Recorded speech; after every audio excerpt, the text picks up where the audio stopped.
Welcome to ABA On Call. Join myself, Rick Kubina. This is the maturing of our science that can be done, and Doug Kostewicz. It is so powerful to be able to convey numbers rather than the subjective nature of words. For thought-provoking conversation. Hey everybody, would you like to get a CEU for this episode? Listen closely for the announcement of 3 secret words delivered throughout the episode.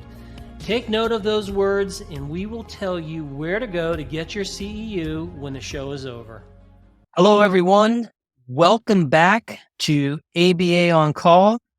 Doug, welcome to you, my friend. Well, welcome to you. It's great to see you again. Yeah, it seems like the time that we have in between, it's just too much time. I need my Doug time. Exactly. So I'm excited for today's topic.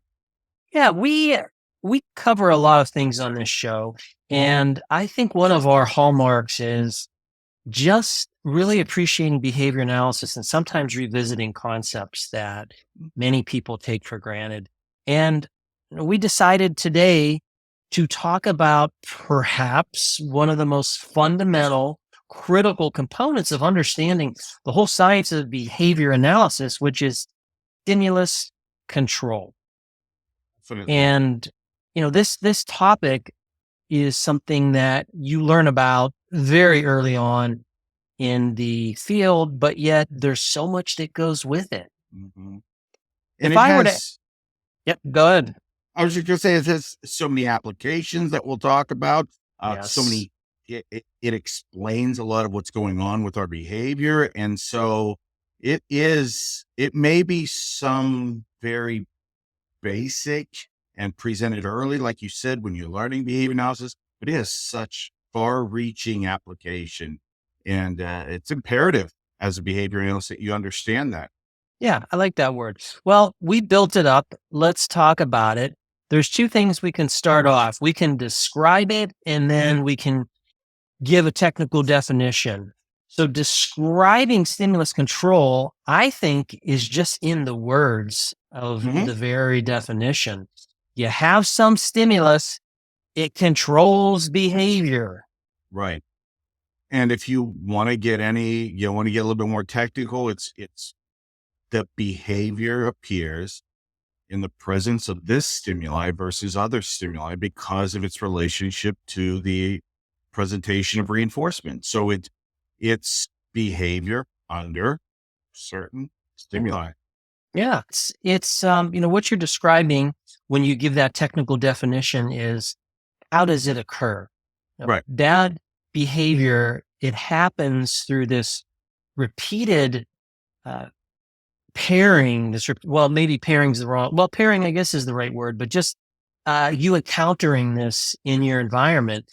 Some of the stimuli don't necessarily have to be all the time. Sometimes we come across in our daily lives stimuli more frequently than other stimuli. When you're driving, if you happen to drive versus you happen to live in a city and walk around, a street light versus maybe the lights that give you the do not walk, and I guess that's still a street light technically, but those control our behavior. Right. And that basic definition is so important because understanding the discriminative stimulus, the SD that sets the occasion, the game is on, right? The reinforcement is available, and understanding when the S delta is in place, the game is off. And we sometimes take for granted so much of that we forget that it does come down to those discriminant operands that control so much of what we do. We don't necessarily even see those reinforcers that are out there, but we see that relationship between all the stimuli that we come in contact with in a variety of situations.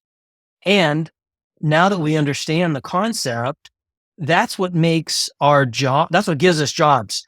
We essentially, depending on what you do, we work a lot in the education context. That's not the only places we work, but it's all about arranging so that someone can come under stimulus control of something. And that could be a teacher's behavior. Again, we'll talk about these later. It could be materials. It could be really anything that we think. And of course, with that also, someone could be under stimulus control for something that we don't want them to be under stimulus control for. But you need to understand stimulus control to understand and troubleshoot certain problems. And you were getting at some of those, such as the wrong stimulus coming under control, or you overgeneralize and you begin to perform behaviors under stimuli you don't want.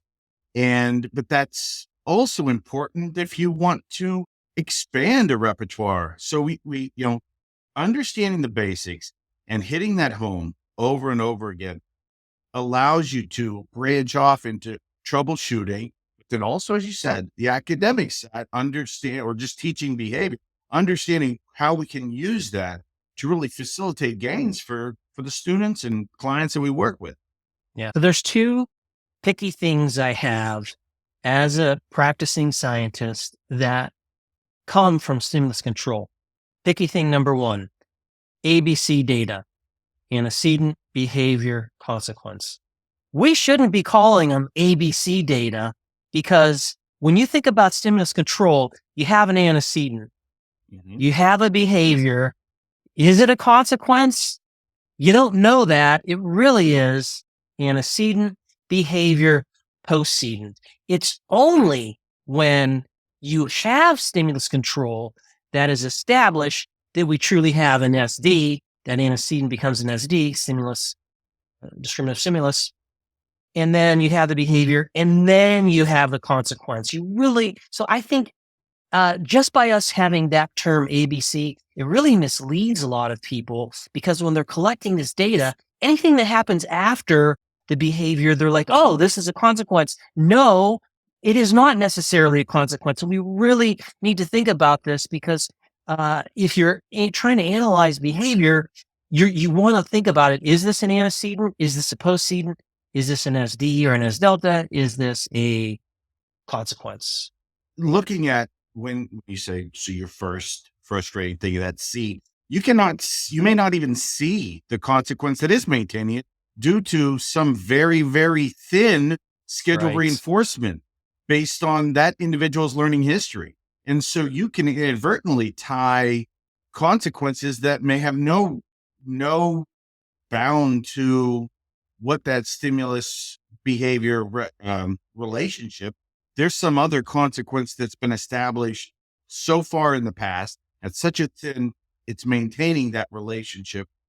It can lead you down the wrong path as you identify or troubleshoot that situation.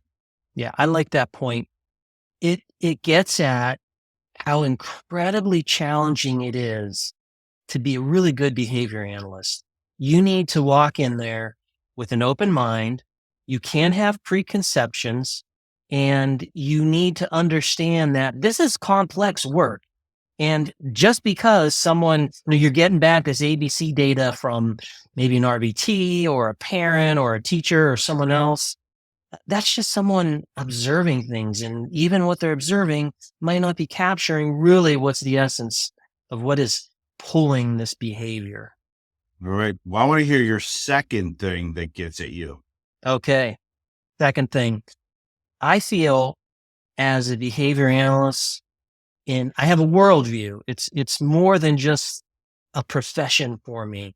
I have bought into being a radical behavior analyst. So the way, like the things that we've talked about before, we talk about free will, and the science of behavior has things to say on, do we have free will or don't we have free will? And of course, just to, we did that episode again. So just to tell everybody, all signs point to no, that we don't have free will, but that's another conversation for another day. But if you think in terms of determinism, and you think about the environment, there's no such thing as an error. This is the thing that bugs me.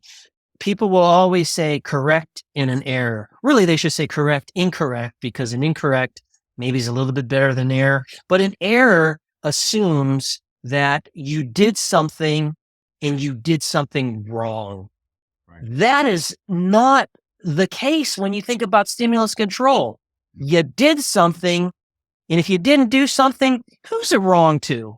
Is it really, am I really making an error, or I'm just not under stimulus control? If you put up you could do this right now. You could put up some kind of math that I'm not familiar with. I could try it, and you could say, oh, Rick, you made an error. Did I make an error, or am I just not under stimulus control? Because I seem to think that somebody's always right or something's always right, Isn't it? That's exactly. So Skinner talked learner, about it. The learner, the rat is always right. They behave just like we all behave because of what the environment dictates. And like I said, it can come under faulty stimulus control. It can come under a lot of different things. But if you've not taught me, why would you think that I would be able to do the thing that you're asking me to do? And I think that's a very liberating component of behavior analysis. We're not saying people are stupid or people are lazy. We just look at, here's an organism. How can we bring this organism under? And it's a really radically different way to view the world. And I honestly think that that's the way, that puts behavior analysts ahead of other people who might develop these feelings that like, oh, this person's not listening to me. They're making errors. No, they're not under stimulus control. And the same thing too would hold for behavior problems, which I don't want to get into that because we're going to save that for the next sections. So I think we ought to hit secret word number 1, Rick. What do you say? Do it. Okay. Secret word number 1 is vampire. Okay. We have our secret word. We're off to the races. Then why don't we just talk about the next section, which is stimulus control in our daily lives. You give me an example of stimulus control in our daily lives. And R could be personal, could be something that, what are you under stimulus control? What's something that controls your behavior? Well, I like a lot of you drive, right? And I'm driving in an urban setting. And so there are a lot of stimuli that set the occasion for braking, set the occasion for going. And so we think about all the road signs, stoplights, cars in front of me, pedestrians, bikes who are not acting like bikes should, right? They share the road, but they don't stop when they're supposed to, etc. So, you see a lot of stimuli that you come in that control the behavior of my driving, that I may or may not be interacting with certain consequences right away. And it may be established in my repertoire, in my history of driving. And I think that's one of those, because there's so many signs and symbols when you're driving, it's almost a good way to think about that, because then you also run into additional problems when you go to places where the signs are slightly different. And it's, did our behavior generalize? Did we start to encapsulate different stop signs, different things to that effect, where you're seeing not just stimulus control, but you're seeing the other side where go to England, right? You're driving on the wrong side of the road. So you have different signs, different languages, etc. Was I driving errorful? Was I making incorrects, or did I not learn what to do? So that would be my first kind of easy entree into stimulus control in my daily life. Okay. I like to think about, I'm a social creature. We all are. Mm-hmm. Mm-hmm. And when I am certain places, I'm going to a conference soon, and there are people that you haven't seen for a while. And when you see their face, you come under control, because in the past, this is when we talk about how stimulus control is established, which we talked about before, you have this repeated, in the presence of this particular stimulus, this consequence has happened in the past. And when that keeps happening again and again, it doesn't have to happen 100% of the time. It could just happen half of the time. And if it's powerful enough, then that's great. So most people that are your friends, when you see them, or even your professional colleagues, when you talk to them, maybe you tell jokes, you catch up on gossip, you talk about whatever, all of those consequences serve to reinforce your behavior so that when you see someone, it's not just like if I'm walking down, I walk across campus like you do, you run across a lot of people that they're just people. They're just walking. They're antecedent events. You could talk to them, but what's the probability you're just going to go up to some random person and be like, "Hey, how was your coffee this morning?" or whatever? You're not likely going to do that. Again, it's all probabilities. When you look at it, it's possible that maybe under some circumstance, maybe someone really looks like someone, and you glance at them, and then you're like, "Oh." And then when you talk to them, you're like, "Oh, wait, that's not that person." So I think, for myself, well, for all of us, it's really easy to start thinking about the constant stimulus control that happens. Well, I also like what you were getting at because you've said this before. You get conference behavior, right? There are certain topics that you're ready to talk about. There are certain things when you see certain people, you're more likely to have that conversation about some small aspect of behavior analysis from someone at ABAI that you're not going to have at your local McDonald's, right? So there's definitely that stimulus control comes into play. And it's interesting to see, because I was listening to you say that, it's interesting, like over time, certain people come in and out of given your interactions with them, it does influence future behavior, even though you've got that general conference behavior going. I may or may not be wanting to interact with certain people given my reinforcement history changing.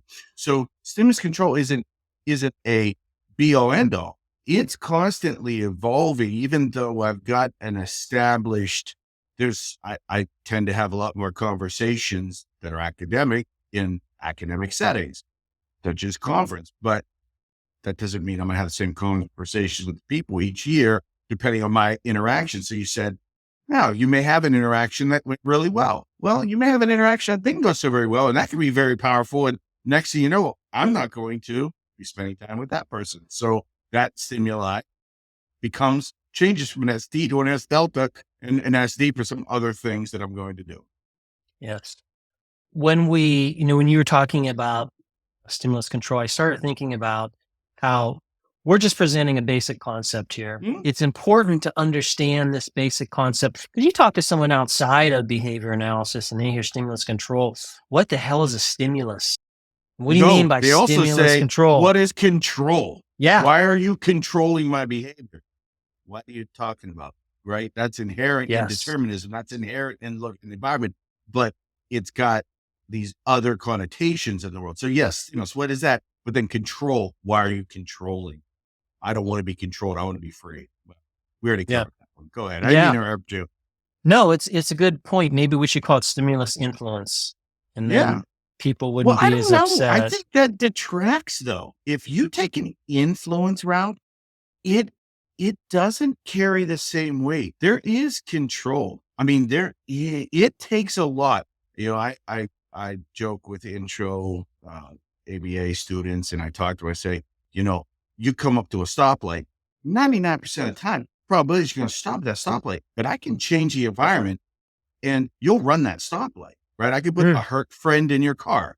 I can put you're running away from it. You're trying to get home because someone broke into your house. You can change those environment, and it doesn't matter what that is. There's control there, but you can break through that control. So there's some firm things that influence loses. Sorry, I didn't mean to detract from that. It's okay because you actually picked up on where I was going when I was introducing the stimulus control is this basic concept. And what are some of those things that can also impact stimulus control? And this is exactly, I think, what you're getting at, motivating operations. Mm-hmm. Now we have this entire work to help us understand what can change. When you talk about a discriminative, there's a lot of things that can happen, context, these operations that can make it go up, make it go down, depending on what the situation is. So you're actually, I think that was a really good comment, because if you have some sense of urgency, if someone is in the back of your car, like this happened to me. My wife, when we had our third daughter, I was living in Michigan, and she wanted to have the baby back where our family is, which at the time was at Youngstown, Ohio. So my wife's like, hey, I'm going into labor. I was going like 90 miles an hour in my car from Michigan, and I was daring some, police officer, because I'm like, I have the perfect excuse. I can literally go 90 miles an hour. Like, my wife, she's pregnant. This is our first one. And it wasn't our first one, but that was a lie I was prepared to tell. No, there you go. I got to get home. And, but I didn't do it. No one, bothered, but that certainly influenced, this whole stimulus control thing. I think that gets to, and we're coming up on this third part, but it gets to how complicated things really are. They may be presented, behavior analysis sometimes is presented as so simplistic, right? And it couldn't be farther from the truth. But it also forces us to make sure that we're understanding this enough that we are picking up on it for especially the clients we work with. I mean, it's great for us looking at ourselves and doing a quick analysis or even a more in-depth analysis, but we're usually responsible for helping others and in helping others to help others change that environment. And looking at stimulus control and understanding those motivating operation, where we could get into motivating operations, establishing a beta vote. So we could get into that, but what we're talking about, understanding that, it's not easy. But I got a second word for you, Rick. Now, let me hear it. All right. It's pumpkin. Okay. All right.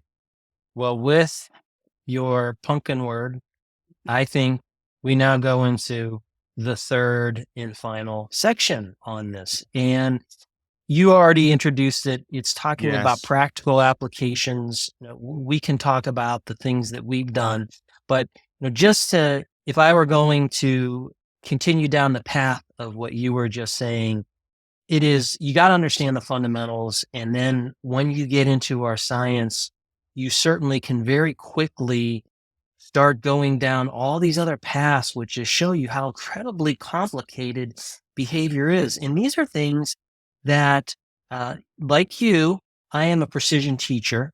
And what that means is, if you are interested in precision teaching, you're interested in that word precision brings a lot to bear.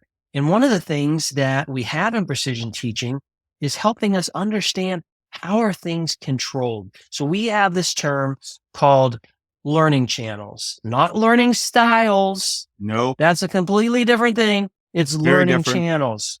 And learning channels is simply a descriptive way of helping people pay attention to what are the likely controlling variables here. So, for example, if we want to teach somebody to write something, how are they going to write something? We would say, okay, is this a C where they're seeing something and then, they write something? So it could be a C write channel. And of course, there's a whole another pinpoint that we would add to it. But that C write helps us look at the difference between someone copying something versus me saying, hey, Doug, write the letter 4. Where we would call that free, because we don't have access into how you're generating that stimuli. So it's free from our observation, and then it's still right. And when you start thinking about the practical applications and how do we bring people under control for whatever it is we're interested in, I feel there's a lot that's out there that can really help us understand how do we arrange the environment so that people can learn effectively? And also, if people are not under stimulus control, how can we help change that? Well, I want to throw something back to you real quick. So you want to establish what since we spend a lot of time on graphs, we spend a lot of time, some graphs are noticeably better than others. That's a argument for a previous day or another day. But how do we see stimulus control on graphs? I wanted to, because this is us applying, we can see the problem. And I want to just question you there. How do we see that stimulus control on graphs? Because so much of our work is dealing with that, and we can identify the problems. You want to establish them, but how do we see that? Yeah. Well, number one, a graph, you are under stimulus control if you're looking at the graph. Well, right? there you go. As yourself. But number two, you are looking for a very specific pattern in the data. And when you look at the data, what is it telling you? And to answer your question, it really, when we say, how do we know if someone is under stimulus control? What is the threshold that we would have? And in education, and I suppose even beyond in our field, there's two ways that people will look at stimulus control, and they'll look at a number and they'll look at the pattern. You can have an accuracy criterion where you could say, okay, if you can get, people say 3 out of 4 or 4 out of 4, that's indicative of stimulus control. Or maybe someone has a higher number, 9 out of 10 or 10 out of 10.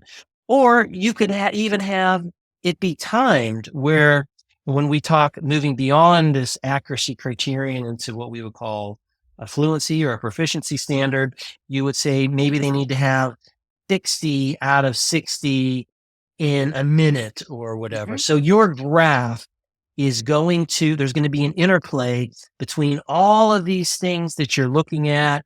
And then when you look at that simple data, and if there's some way of indicating it, it can tell you, is this person under stimulus control, as we have already identified what we say is the threshold for stimulus control.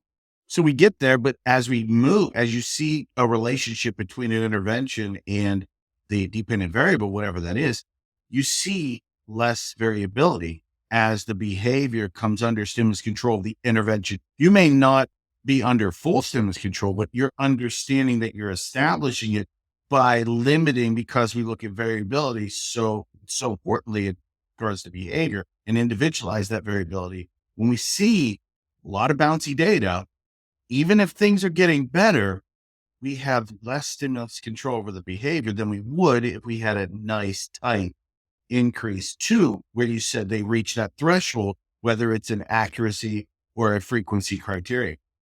And I think that's important as your behavior analyst. You're working with individuals. If you're collecting data and you're getting bouncy things, then we need to look at that environment. And also we could look at, what's our intervention? Maybe it's not that powerful. Maybe we're not establishing a lot of control over that behavior.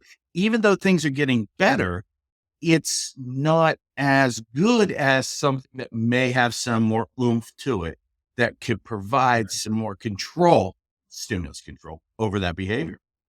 When we use the term instructional control in education, to mean basically that some part of the instruction is controlling your behavior. And if someone's out of instructional control, most of the time when they use that word, it means, is a student sitting there listening to you, and you can present information and they can respond appropriately. If they're out of instructional control, they could be walking around the classroom. Right. We've seen that before, or they could be doodling, or just whatever that behavior looks like.